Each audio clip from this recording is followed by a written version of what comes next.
pampunat na pagkain para sa mga senior citizens. Kung tama po si Timothy, siya makakapasok sa jackpot round with a 1,000 peso margin. Are you ready? Yes. Ang sagot ng Pilipinas. Let's ask Pilipinas. Pelegoy! Congratulations, Edeline! 50% na Timothy. Sayang.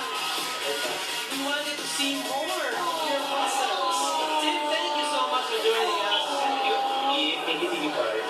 Walang anuman. Thank you. Okay, Timothy. Handa mo ka na. Okay, bago po tayo tuluyan mamigay ng pera, magpulutan muna tayo! Go!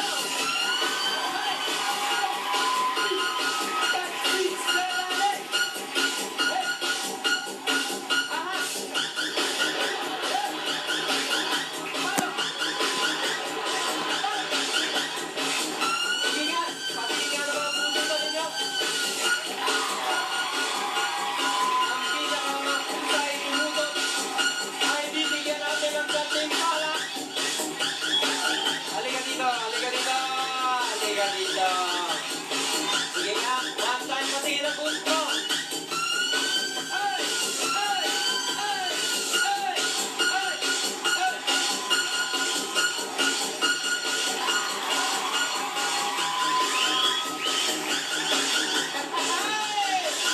Thank you, thank you.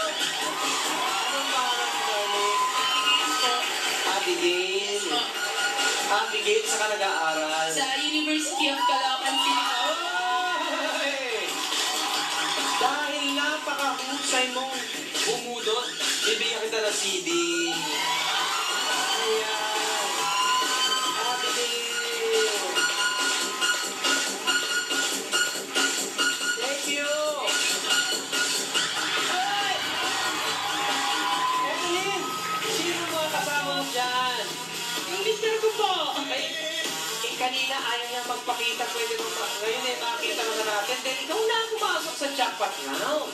Ano po po naghahawak po siya ng ilaw. Okay lang. Okay lang, kahit hawak niya yung ilaw, ipakita niya sa atin yung ilaw na hinahawakan niya. Total, ikaw naman ang ilaw ng tahanan. Nax.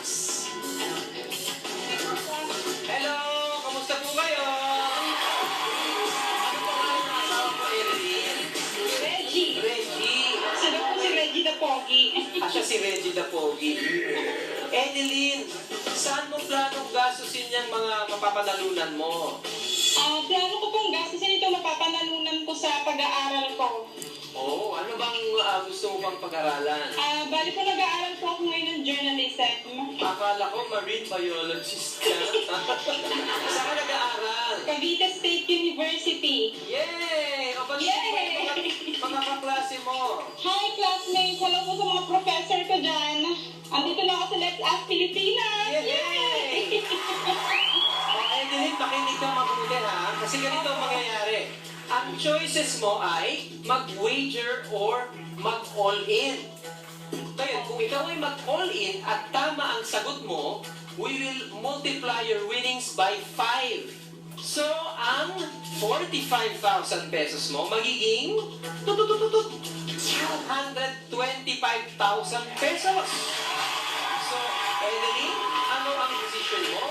Are you going to wager or are you going to go all-in? Wager na lang po. Wager. Magkano naman ang i-wager mo? 20,000 pesos.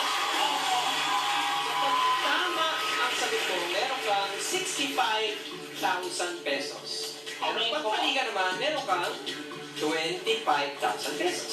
Alright? Okay. Ito ang apat na posibleng tamang sagot. Metro, pliers, lagari, screwdriver. At ang tanong, ang gamit daw na ito ang pinakamadalas gamitin ng mga Pinoy? Mahirap na tanong yan, ano? Kasi lahat yan very handy, very useful. Pero ano ba para sa Pinoy? Anong sagot dito sa studio audience? Flyers. O, flyers lang sinasagot dito, Evelyn. Anong sagot mo? Ang sagot ko po ay screwdriver. Screwdriver.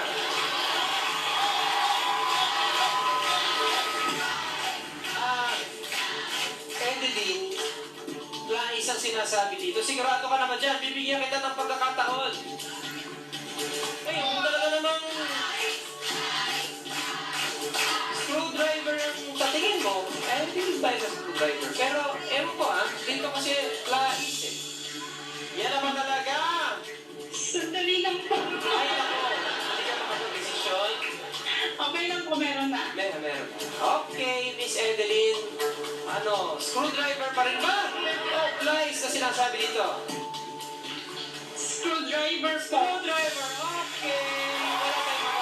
Wala tayong mga gusto ni Miss Edeline. Ang sagot, let's ask Pilipinas. Liars! Miss Edeline, 35%. Ang dami-dami mo. Yung sumagot na screwdriver, 28% naman. Natalo ang iyong sagot. Pero okay lang yun dahil meron ka naman 25,000. Actually, wise siya, dahil nag-wager siya.